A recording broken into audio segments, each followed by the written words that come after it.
luz y sal. Hay un autor alemán llamado Michel Foucault. Él escribe un montón de libros a raíz de, según cuentan sus biografías, quererse matar. Uno de sus amigos, no se sabe si había una relación más allá de la amistad, pero uno de sus amigos le dice que antes de morirse mejor deje escrito todo lo que sabe. Y cuando termine, entonces ya se mate, pero que él sabía muchas cosas. Entonces él empieza a escribir sus libros y entre ellos escribe libros sobre genealogías, ¿no? Obviamente él es un pie para todos los posmodernos, ¿no? Él es una punta de lanza, aunque podemos rastrear la posmodernidad desde Friedrich Nietzsche, aunque mucha gente no lo vea, pero él habla de ese hastío, de ese hartazgo y esa búsqueda de ese hombre perfecto que no hay en el hombre, ¿no? Que religiones y ciencia y demás han tratado de encontrar y que incluso hoy desafía a la propia humanidad, diciéndole que hay un error en su diseño y que él tiene derecho a rediseñarse como él quiera ser. Y no estoy hablando de los transhumanos, no estoy hablando del hombre de $1.000.000 como era la traducción original que se tenía que hacer del hombre nuclear, ni de la mujer biónica, que sí, ahí sí era la traducción del español al inglés.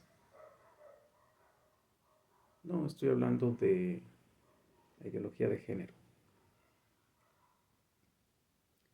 Foucault escribe un libro que se llama El Poder.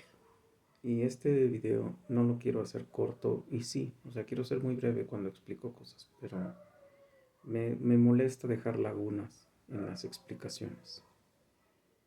Por eso de repente mis alumnos dicen, es que llevamos muy pocos temas. Sí, mijo, pero te estoy abriendo el panorama del desde dónde, desde el por qué, desde el cómo y el para qué. No solamente te doy el concepto y te digo que lo busques en el ABCD del examen, ¿no? Foucault escribe un libro que se llama Genealogía del Poder. Escribe un libro que se llama Vigilar y Castigar. Genealogía de la Clínica. Historias de la Sexualidad. 3 libros de historia de la sexualidad, unos libros no cortos. Yo estaba yo enamorado de él en la maestría, al grado tal que cuando alguien me decía que me parecía a él, yo, sentía yo que se me subían todos los humos.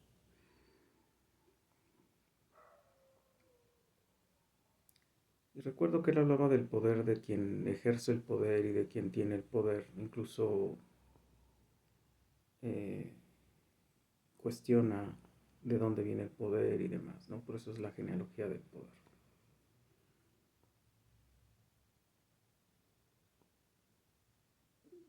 Y el poder tiene que ver con autoridad. Quien tiene la autoridad para decir algo es porque tiene el poder para decir algo.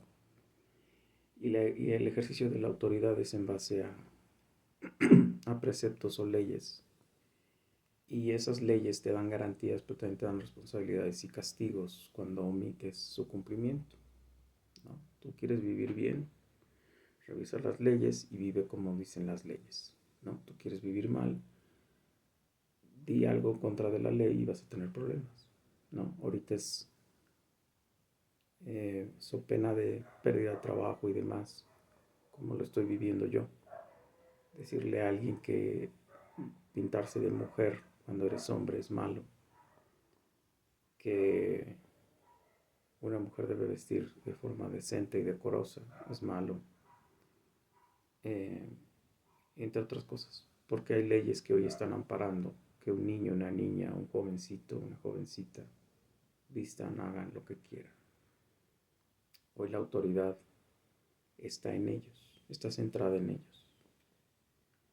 Y la, y ahí voy a la parte central o sustancial del video, ¿no? ¿Cómo, ¿Cómo se logra hacer esto? O sea, ¿cómo llegas a este punto en donde maestro no le puede decir nada a sus hijos, padre de familia no le puede decir nada a sus hijos, eh, policía no puede hacer nada cuando los jovencitos delinquen? Es más, los presentan como mártires. Así se presentan a los de Ayotzinapa como mártires, cuando en realidad eran delincuentes, ¿no? Estaban vandalizando propiedad privada. Igual que a los terroristas de Argentina, los jovencitos terroristas de Argentina ahora los presentan como mártires de una revolución y quieren a sus hijos. Um, ¿Cómo se logra? Bueno, tienes que ir tirando de poco a poco. Una presa no se tira dándole de mazazos, en un mazazo no se cae. El poder como un ejercicio del Estado, déjame decirlo de forma secular, como un ejercicio del Estado, como una facultad del Estado, que dimana de cómo ejerzo el poder, demana de cómo es su ideología. Si eres socialista, tienes ciertas regulaciones que van a mover al pueblo al proyecto de Estado que tienes como Estado, válgame la tautología. El Estado tiene un proyecto con intereses propios, ajenos a la ideología, porque, bueno, no alejados ni ajenos, es disfrazados en una ideología, porque la ideología es la que te permite enarbolar proyectos y hacer apologetas. El, el Estado tiene esa facultad, o tiene esa facultad. Por eso hoy se habla del Estado mundial, o sea, un Estado que traspase fronteras y que dicte cosas para el mundo, no solamente para regiones, bloques, y eso lo lograron en la pandemia. Fue el mejor experimento que pudieron pasar. La pandemia nos enseñó a vivir bajo ciertas normas de regulación que se aceptaron en los países, sí o sí. Se negociaron deudas por las vacunas, sí o sí. Se aceptaron vacunas de dudosa calidad, sí o sí. Y entonces se descubrió que es un buen mecanismo el Estado mundial, o sea, sí puede ser viable. Los países lo adoptaron, permitió cerrar instituciones de resistencia en los países como son las iglesias, las cristianas, protestantes, evangélicas. Si es que hay en América Latina una, qué bueno, cristianas, protestantes en Estados Unidos y demás, se cerraban y después se les restringía la apertura, pero habían otros lugares donde se decía que era necesario que se abrieran, cantinas, bares, centros de ideologización como la escuela, ¿no? Entonces el poder se tiene que ir diluyendo poco a poco, se tiene que ir quitando poco a poco. Una emergencia como la pandemia, bueno, no podía, comillas, esperar, comillas. Pero en el caso de los padres, de los hijos, de todo esto, puedes ir haciendo un rastreo histórico, cómo poco a poco se le fueron quitando cosas a la autoridad del padre, de la escuela, de la iglesia, del psicólogo. Y cómo poco a poco le fueron diciendo a la gente, es normal, es bueno, es adecuado. Y vas desmantelando hilos de poder, sogas de poder. Bueno, hilos que contienen sogas que después van a hacer que el hombre sea libre de decir lo que quiera y hacer lo que quiera. Libre de hacer lo que quiere y lo que diga de acuerdo a la ideología de género, de acuerdo a la ideología que esté funcionando en el Estado. O sea, no aprueban que tú te sientas un asesino serial en el cuerpo de un santo cristiano y que puede salir con una ametralladora o con un cuchillo y armar un desastre como el asesino del Zodiaco, como el destripador y demás. No te aprueban que te sientas el mejor ladrón del mundo y que que estés atrapado en el cuerpo de un decente y que te vayas a asaltar y robar y demás. Que tú te sientas atrapado en el cuerpo de un golpeador y un vándalo. Pero sí que tú tengas el derecho de decir que eres jirafa en el cuerpo de un hombre, que tienes el derecho de casarte con una jirafa, que tienes el derecho de decir que eres una niña atrapada en el cuerpo de un hombre, que tienes el derecho de jugar con tu sexualidad y tu identidad, que tienes 140 y tantas formas en las cuales puedes transitar y te puedes ir nominalizando en cada una de ellas y probando cada una de ellas y que eres libre de hacerlo. ¿Cómo se llegó a esto? Bueno, recuerdas que hubo un feminismo en los 50, 1950, bueno, 1868, con Carlos Marx, y la idea del socialismo, todo lo que sonara a libertad capitalista, decía que era sumisión enajenante. El trabajo, el sueldo, eran sumisión enajenante.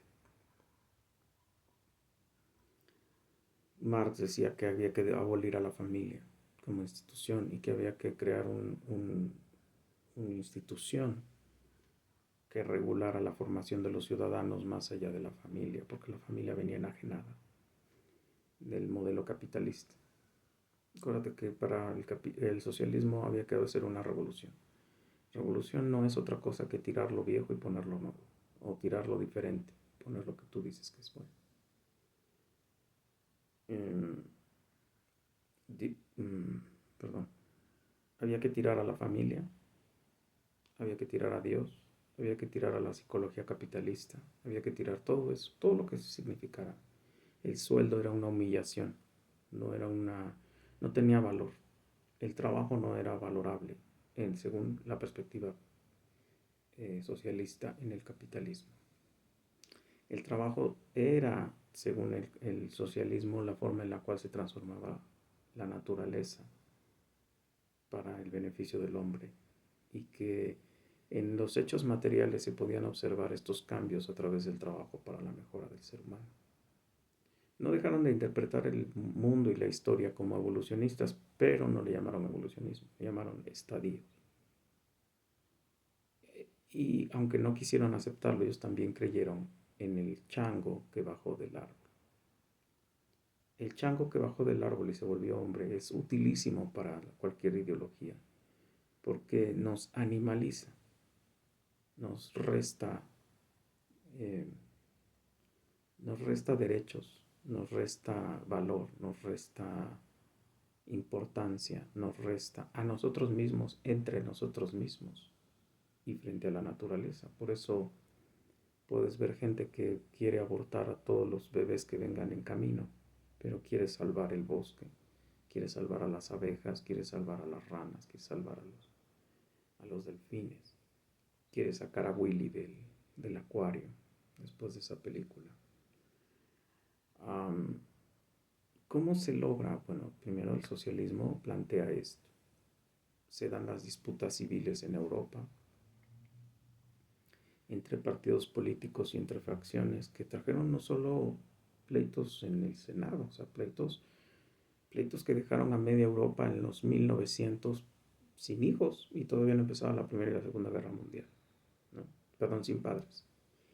Sin padres, al grado que por eso los educadores como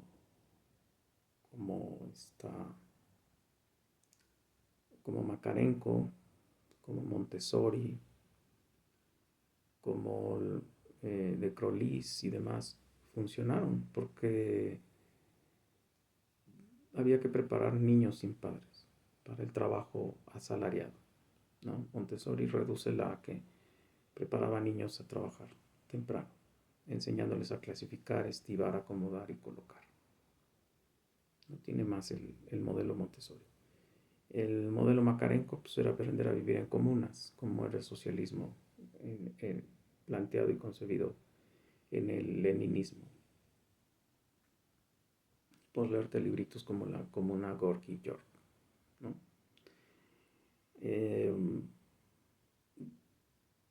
es decir, tienes que ir rompiendo poco a poco con, con, con la conciencia de que está bien, que es normal y que es parte de la vida y que es necesario. Tienes que alejar a Dios de todo cualquier planteamiento que tú hagas, porque Dios era el único freno, o ha sido el único freno, tanto en las religiones politeístas como en la monoteísta, como la mía, en donde Dios planteaba las barreras, Dios planteaba nuestra génesis y Dios nos decía por qué nosotros teníamos que hacer las cosas, es decir, el qué, por qué, cómo, para qué y cuándo, ¿no? O sea, si tú quitas a Dios, el estándar se vuelve el juicio del hombre y las condiciones, comillas, naturales del hombre y las condiciones ambientales del hombre. Y esta historia fantástica del chango bajando del árbol, queriendo ser otra cosa que no ser chango, y queriendo hacerse el intrépido y el que estaba buscando cosas diferentes, ¿no? Hacerle creer a la gente que hubo un dinosaurio que no era ave, pero que le salieron plumas, que hubo un mamífero que era un ratoncito, después terminó siendo un mandril y después un hombre, haciéndole creer que hay millones y millones y millones y millones de años en la creación, etcétera, ¿no? Y quitas la autoridad de Dios y se la das al hombre, y luego empiezas a decirle al hombre que eso que creía con Dios, con las instituciones que Dios formó, la familia, el Estado, la, el ejército, pues que no pueden tener toda la autoridad. Tienes que irle dando más autoridad a los grupos vulnerables. Y él empieza la mentira de que la mujer, como, o sea, mentira y no, perdón para los que vean el video, mentira y no, o sea, sí es un grupo vulnerable, lo ha sido a lo largo de la historia, sí, la mujer, sí, no las feministas. Las feministas son un grupo de poder que estaba buscando encajar en una posición egoísta de su forma de ver el mundo y lo lograron. Querían sacar sus desvíos sexuales y ponerlos en la palestra política, económica y social y decir es legítimo, porque cualquier otra cosa es opresión del hombre. Es legítimo, entonces había que crear enemigos como el hombre, hay que crear enemigos, hay que decir que todos los hombres, en todas las épocas, en toda la historia, lo único que han hecho es oprimir a, ¿no? Hay que crear culpables, hay que crear víctimas y hay que ir creándoles espacios de poder, de donde poder hablar, de donde poder expresarse, donde poder cuestionar y demás. Uh-huh. Al niño se le crean derechos y uno dice, está bien, pero no le quitas la autoridad a los padres. No, no, no, no, no, espérame. Voy lento. Primero le doy derechos al niño. Luego le doy autoridad al niño. ¿Cómo le doy autoridad al niño? Bueno, encuentro excusas psicológicas, fisiológicas, medioambientales, sociales, que están limitando al niño. Creo estadísticas, gráficas, creo pseudoestudios eh, respetables. Pongo a hablar a la gente que quiero con un montón de papeles curriculares que digan que el niño tiene derecho de, tiene la posibilidad de, puede hacer qué, puede decir qué, puede y que lo demás pues es limitarlo. Se hablan del trauma, se habla del trauma infantil, se habla de las limitaciones infantiles, se habla de las enfermedades y trastornos psicológicos derivados del maltrato, que sí los hay, otra vez, que el abuso infantil, el abuso de autoridad, el maltrato físico, psicológico, verbal, económico, sexual y bla, bla, bla, sí, sí es cierto. O sea, creo que quienes vivimos en familias disfuncionales Y vemos familias disfuncionales, vemos el resultado. Pero de eso a delegarle la responsabilidad, el poder y la autoridad a un niño, es lo peor que pudo haber pasado, pero se hizo. O sea, después de los derechos del niño, aparecieron las libertades del niño, ya no eran derechos, eran libertades. Y el niño puede decir qué quiere ser, cómo quiere ser, qué quiere decir. Otra vez, ¿cómo empezó? Pues diciendo que había que respetar sus ideas, que había que respetar, no minimizar, no burlarlo, no ridiculizarlo, no esto, no. Y vas aplastando la, la idea de autoridad del padre. Aparece televisión y te dice la televisión, los niños son inteligentes, capaces, audaces, atrevidos. Los padres son tontos, no saben resolver las cosas, son absurdamente estúpidos y los niños son inteligentísimos, saben hacer las cosas. La diferencia de lo que dice Dios. Dios dice, el Padre, Jesús, el Padre, tiene toda autoridad, todo poder y toda potestad, y me la ha dado porque así le plació, por eso soy el primogénito, soy el prototocos. Pero no dice que Dios Padre no tenía autoridad, no tenía poder, o que era bastante neurótico como para que lo hayan encerrado en el manicomio del cielo, y ahora el Hijo viene a hacer las paces con el ser humano porque el papá estaba muy neuras y era muy violento. No, no dice que Jesús vino a darnos manga ancha para hacer lo que queramos y que solamente hay que decir que amamos a Dios, oler pachuli y andar como hippies. Y mientras digamos que es amor, pues no podemos revolcar todos contra todos.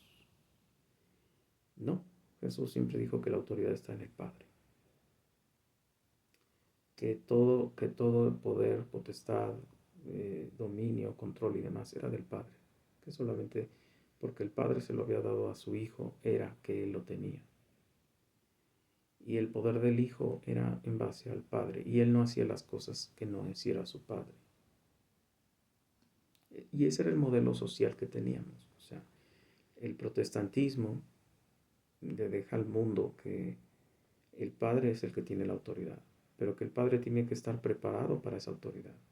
Tiene que entender en la Biblia cuál es el papel del hombre, cómo Dios le manda al hombre, le da instrucciones, y él es el que recibe de primera mano la ley de Dios, y él tiene que cumplir la ley de Dios y hacerla cumplir. No es la mujer. La mujer es creación de Dios a través del hombre. Y entonces, por eso, María tenía que ser virgen, porque el pecador fue Adán, fue el hombre. Tú vas a decir, bueno, ¿y Eva no pecó? Sí, claro que pecó, pero el primero que aceptó una ley quebrada fue Adán. Cuando tú te alías entonces de las psicologías, de las pedagogías, de las condiciones medioambientales, de la historia ficticia del animal hecho humano, entonces tú tienes el derecho de decirle al papá, no tienes poder, el poder es de tu hijo.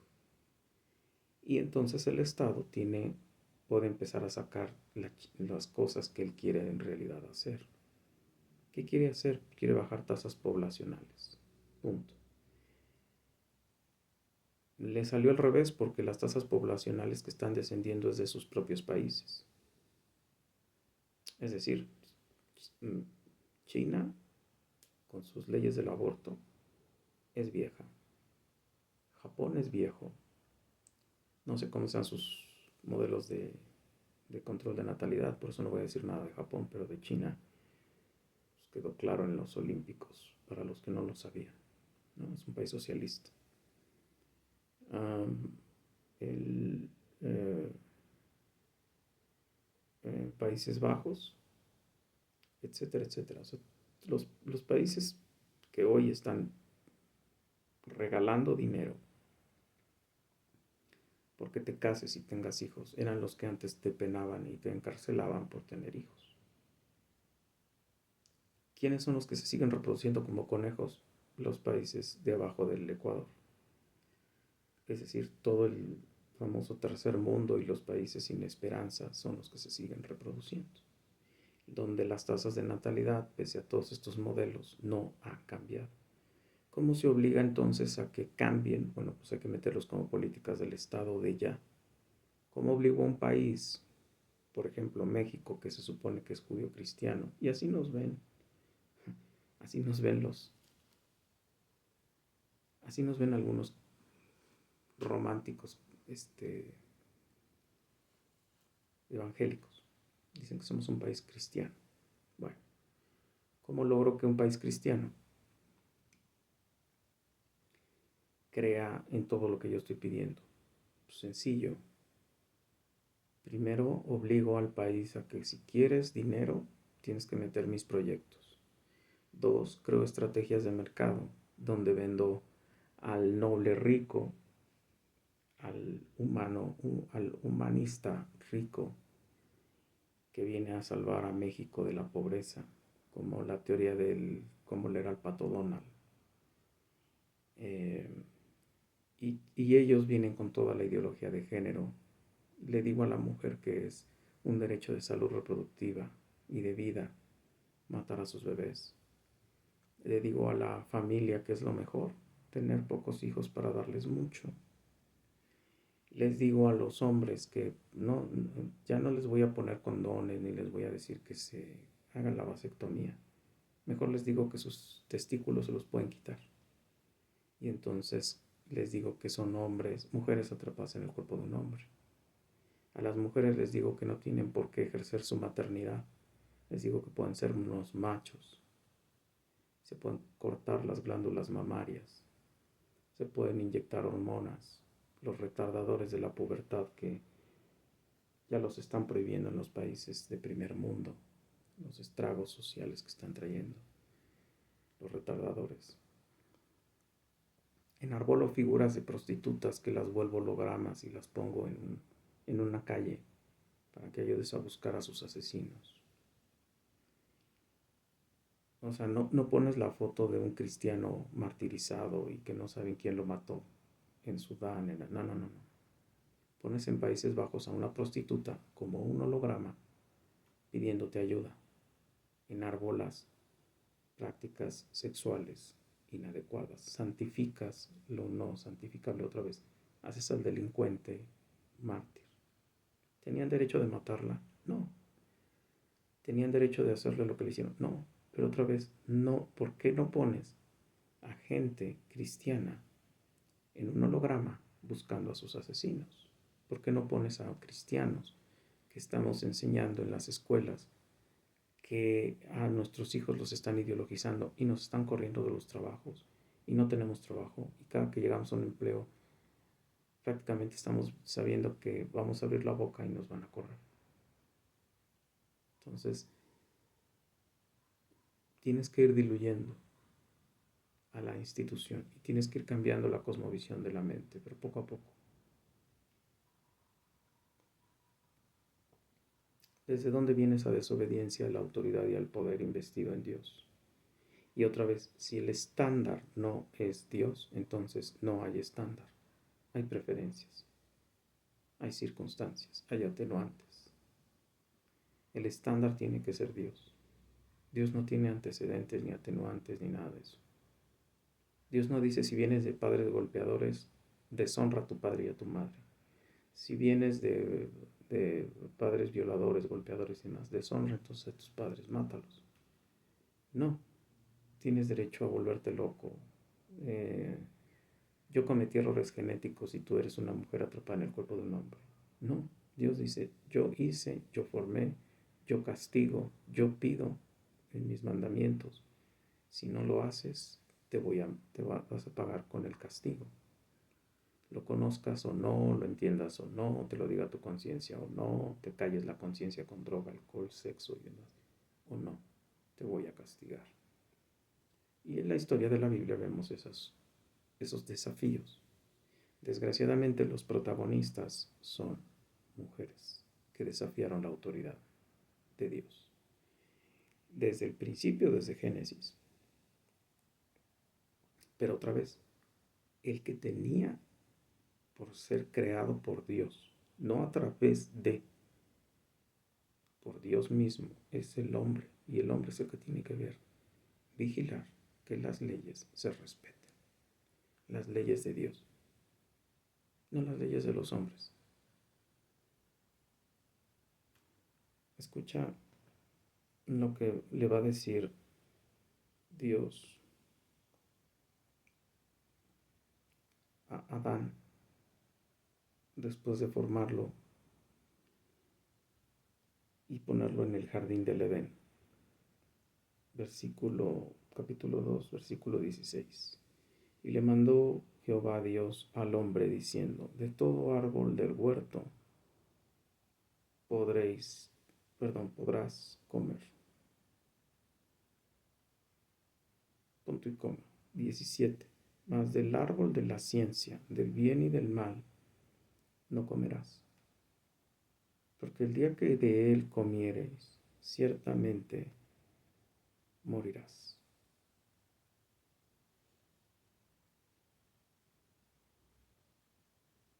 Era lo único que tenía que hacer el querido Adán.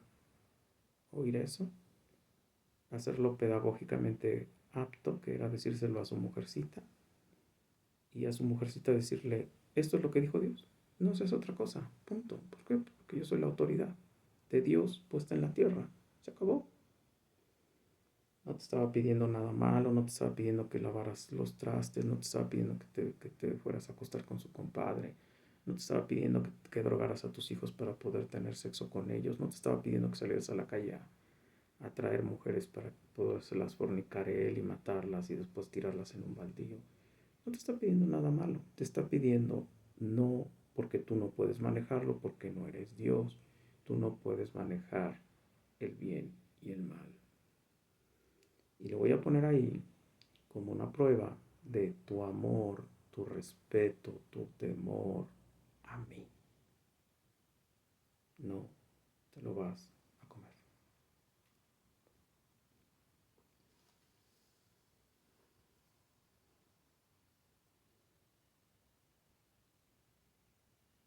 Génesis 3.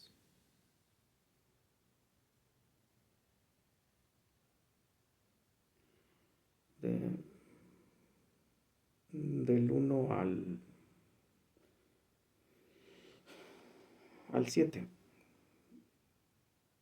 Pero la serpiente era astuta más que todos los animales del campo que Jehová Dios había hecho, la cual dijo a la mujer: con que Dios ha dicho, no comáis de todo árbol del huerto. No dijo eso Dios, ¿estás de acuerdo? Y la mujer respondió a la serpiente: del fruto de los árboles del huerto podemos comer, pero del fruto del árbol que está en medio del huerto dijo Dios: no comeréis de él, ni lo tocaréis, ya le agregó ella, para que no muráis. Y entonces la serpiente dijo a la mujer: no moriréis. ¿Ves cómo empezamos a encontrarle ventajas a romper la ley, a violar la ley? Y cómo empezamos a encontrar que esa ley está puesta por un tirano, un malvado, un desgraciado que no nos quiere dejar ser felices y nos quiere limitar y nos quiere dejar sin ventajas que podríamos tener. Esa estupidez es la que está tragándose hoy la gente cuando oye la ideología de género. Esa estupidez es la que se están tragando hoy la gente cuando cree en el aborto. Esa estupidez cree la gente, porque no les dicen: vas a sufrir la depresión posaborto. No les dicen, en la ideología de género solo te va a llevar a ansiedad, depresión y por lo tanto alcoholismo, drogadicción, más disforias, bla, bla, bla, operaciones que pueden traer en riesgo tu vida, hormonizaciones que traen como consecuencia problemas psicológicos, fisiológicos.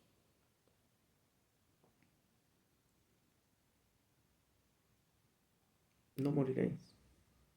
sino que sabe Dios que el día que comáis de él, serán abiertos vuestros ojos y seréis como Dios, sabiendo el bien y el mal. ¿Ves? Ya Dios es el malo, Dios es el que no nos ama, Satanás es bien cuate, nos está abriendo los ojos del mal Dios que nos creó y las desventajas que estábamos teniendo bajo su control. Y vio la mujer que el árbol era bueno para comer. O sea, antes no le veía nada al árbol, ni lo volteaba a ver, ¿no? Bueno, pues ahora ya es bueno para comer. ¿Por qué? Porque la mente ya se activó en la desventaja que Dios no nos está dando. ¿Cuál es la desventaja? No ser como Él, no tener su poder, no tenerlo. Y con eso lo voy a adquirir. Caramba. Y vio la mujer que el árbol era bueno para comer y que era desagradable a los ojos. Y el árbol era codiciable para alcanzar sabiduría. O sea, se envidia no tener sabiduría. Se envidia, ¿no? Se envidia no tener sabiduría. Codiciar, tienes que envidiar. Y tomó de su fruto y comió y dio también a su marido, el cual comió así como ella. Tú no oyes que Adán haya resistido, haya dicho, haya entrado en diálogo con ella. No, bien obediente. No dice más nada, o sea, de por qué era tan obediente. No sé si era como muy calenturiento y entonces le decía a ella, si no lo haces, te toca tapete. No lo sé, pero el chiste es que nuestro querido Adán falló. Dice, y entonces fueron abiertos los ojos de ambos y conocieron que estaban desnudos y entonces cosieron hojas de higuera e hicieron delantales y oyeron la voz de Jehová, que Dios se paseaba en el huerto en el aire del día y el hombre y la mujer se escondieron de la presencia de Jehová Dios entre los árboles del huerto. Es el 8. Dije que iba a leer hasta el 7. Y ahí empezamos a correr de Dios y a huir de Dios y ahí nace el feminismo y ahí nace el machismo y ahí nacen las guerras y los pleitos y todo lo demás, porque no podemos controlar el bien y el mal. Porque en cuanto hicimos eso, entró el pecado y se mezcló con la sabiduría. Se fastidió. Tenemos mentes reprobadas. Tuvimos una rebelión contra Dios que fue comer del árbol del bien y del mal. Fue una agresión cósmica a tal grado que hoy vamos a tener que esperar a que Dios cocine todo en fuego para purificarlo, limpiarlo y hacer la nueva creación. Y pues, ¿qué tiene de malo? Nada más comió del árbol. Hay cristianos evangélicos que en la escuela dominical dicen eso. Y sus maestritos les dicen que, pero que no dejen de diezmar.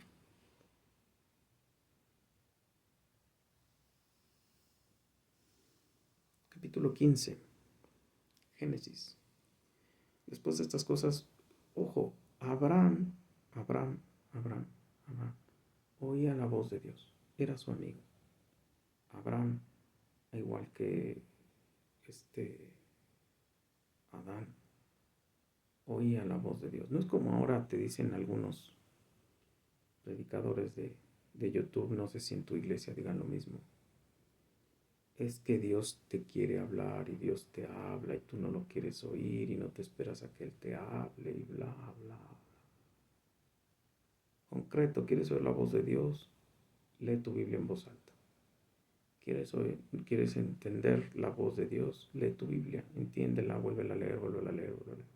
Cuando oigas una predicación, ponla contra escrituras, ponla contra los padres de la iglesia, ponla con Calvino, con Lutero, ponla con San Agustín, ponla con John Knox, ponla con W. Pink, ponla con los que ahorita tenemos contemporáneos todavía vivos, los Migueles Núñez, los Paul Washers, los R.C. Sproul que se acaba de ir, con los Spurgeons, no sé, o sea, ponla con esos, J.J. Packer y demás, o sea, ponlos con esos y empieza a leer, o sea, qué es lo que, y busca y compara, y puedes meterte a internet y ahí, comentarios por todos lados, ve la fuente, No vaya a ser que te esté hablando el Ali, Shali, Jalif, líder musulmán de no sé qué, ¿no? Porque ese no tiene nada que ver con Dios. Entonces, tienes formas de ver la Biblia y de entenderla. Bueno, este amigo oía la voz de Dios. Él no tenía la Biblia, él no tenía el Nuevo Testamento ni el Antiguo. Él solo escuchó un día: levántate, vete de tu tierra, de tu parentela, a la tierra que yo te voy a dar. Y luego le dice: de aquí vienen promesas. Escucha que le dicen 15. Después de estas cosas es que había guerra y Lot fue rescatado y eh, este eh, Abraham da diezmo a Melquisedec, no acepta la relación social con el rey de Sodoma, etcétera, etcétera, etcétera, ¿no? Entonces dice 15, Dios promete a Abraham un hijo. Después de estas cosas vino la palabra de Jehová a Abraham en visión, diciendo: no temas, Abraham, yo soy tu escudo y tu galardón. Perdón, yo soy tu escudo y tu galardón será sobremanera grande. Y respondió Abraham: Señor Jehová, ¿qué me darás siendo así que ando sin hijo? Tenía 85 años en ese tiempo, 85 años. Siendo así sin hijo, y el mayordomo de mi casa es este Damaseno Eliezer. Dijo también Abraham: mira, no me has dado prole, y he aquí que será mi heredero un esclavo nacido en mi casa. Luego vino a él palabra de Jehová, diciendo: no te heredará sino un hijo tuyo será el que te heredará, de tu simiente, de tus órganos genitales, para decirlo de una forma más clara. Y lo llevó fuera y le dijo: mira ahora, o sea, Dios sacó a Abraham y le dijo: mira ahora el cielo, cuenta las estrellas, si las puedes contar. Y le dijo: así será tu descendencia. Escucha, esta frase es de la que tú y yo y todo el cristianismo se debe de tener. Y creyó a Jehová y le fue contado por justicia. O sea, tú no tienes que hacer nada justo para que Dios te declare justo. Tú tienes que creer en Él, depositar tu fe en Él, amar a Dios sobre todas las cosas. No es el motivo del video, pero perdón, recuerda que esto se lo voy a dejar a mi hija. Cuando yo muera, yo espero que ella busque en estos videos a su papá, porque un día espero que también entienda que la amé y que Dios me enseñó a amarla y a respetarla y a quererla, a ella y a su mamá. Y quiero que tenga esto como declaración póstuma. Por eso lo subo, por eso me arriesgo a hablar. Y le dijo, y creyó a Jehová y le fue contado por justicia. Cuando te digan que ¿qué tienes que hacer para ser cristiano?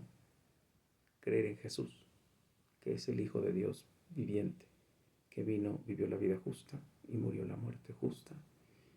Y con Él vas a heredar todas las cosas. Con Él vas a vas a hacer un correinado con Él. Y no te espera el sufrimiento, ni el castigo, ni nada de esto por todos tus pecados, porque para eso murió Él, para limpiarte de tu pecado, para salvarte de tu pecado. Pero tienes que depositar tu vida a Él. Punto. Es la perla de gran precio. Nada vale más que Él. Tus placeres, gustos, deseos, aficiones, gozos, nada, nada, nada. Cuando le dijo: vas a tener un hijo, etcétera, etcétera, vas a tener bla, bla, bla, bla, bla, dijo: sí, está bien, sí, te creo, te creo, te creo.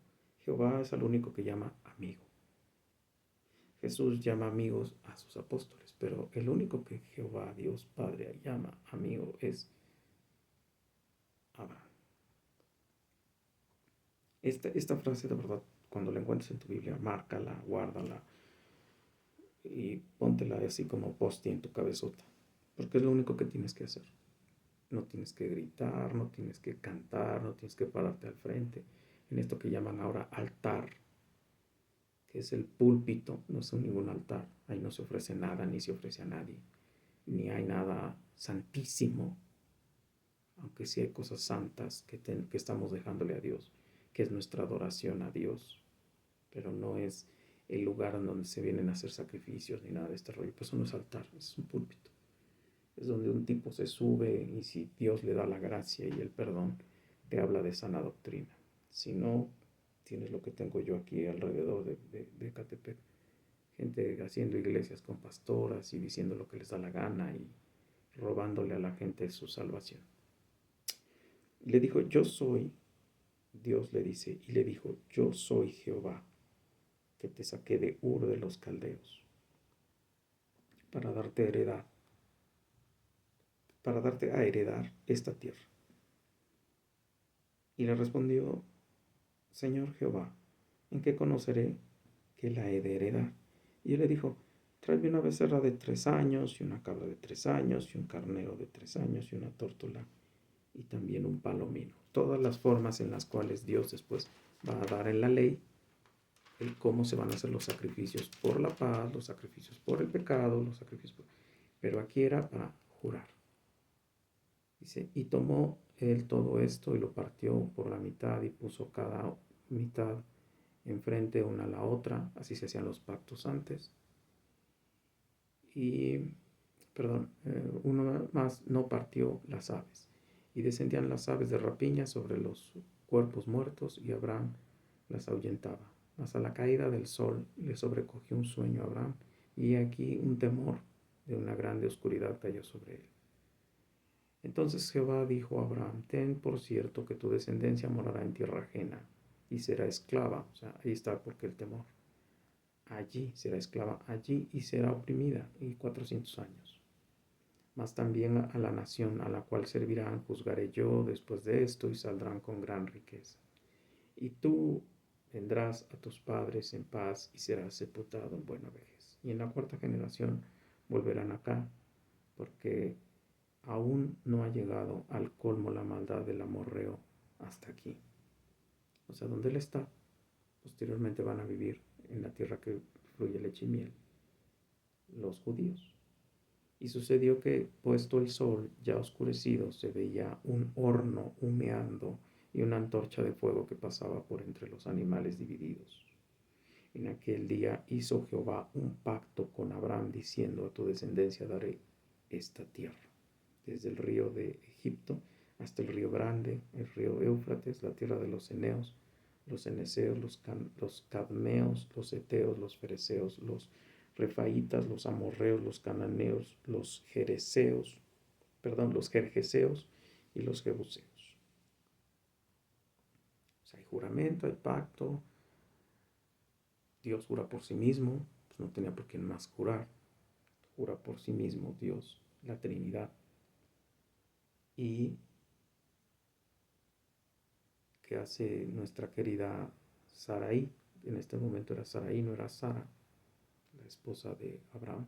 Escucha, 16. Sarai, mujer de Abraham, no le daba hijos y ella tenía una sierva egipcia que se llamaba Agar. Dijo entonces Sarai a Abraham, ya ves que Jehová me ha hecho estéril, te ruego pues que te llegues a mi sierva, quizás tendré hijos de ella. Y atendió Abraham el ruego de Sarai. Y Sarai, mujer de Abraham, tomó a Agar, su sierva, al cabo de 10 años que había habitado Abraham en la tierra de Canaán, y se la dio por mujer a Abraham, su marido. Y él se llegó a Agar, la cual concibió, y cuando vio que había concebido, miraba con desprecio a su señora. Y ahí van a empezar un montón de problemas, ¿ok? Porque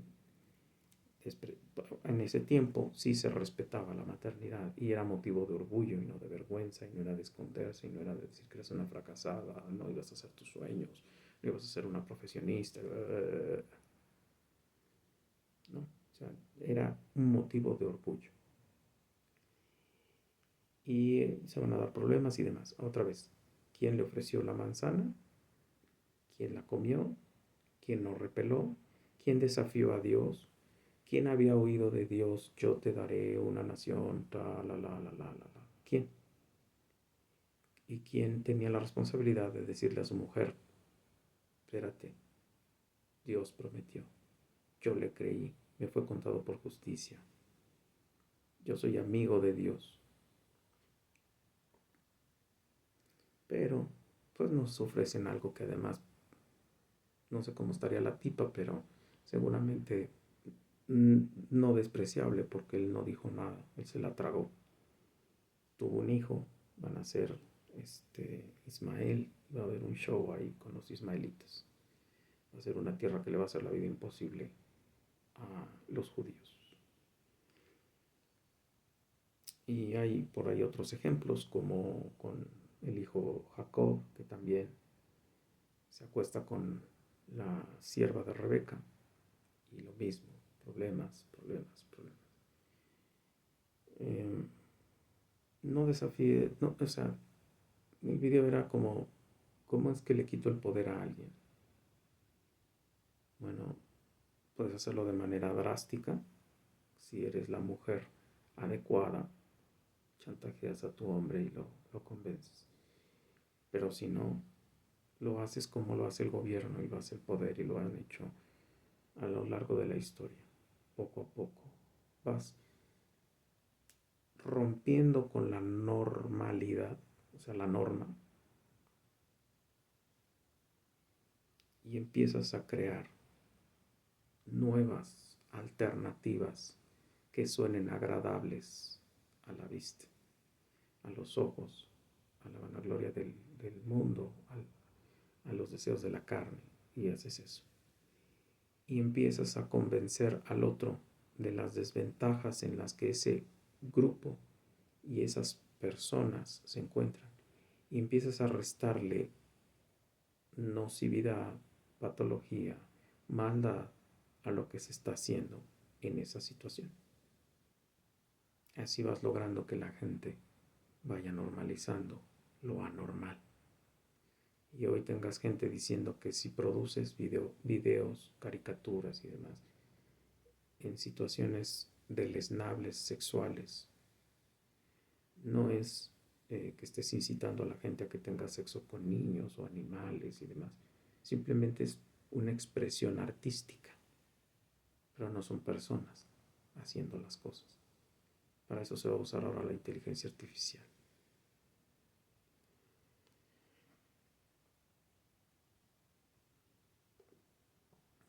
¿Qué nos toca?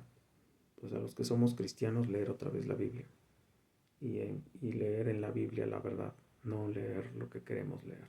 No estar buscando que nos laman las heridas, sino estar buscando en qué estamos fallando, qué hemos creído como bueno y válido y verdadero, y qué es lo que a Dios le enfurece.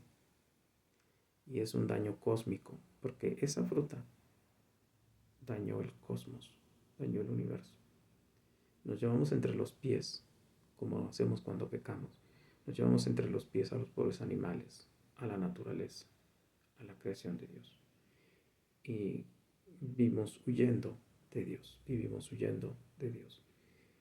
Por eso creamos religiones, por eso creamos otros dioses, por eso terminamos deshonrando nuestros propios cuerpos, entregándolos a la lascivia.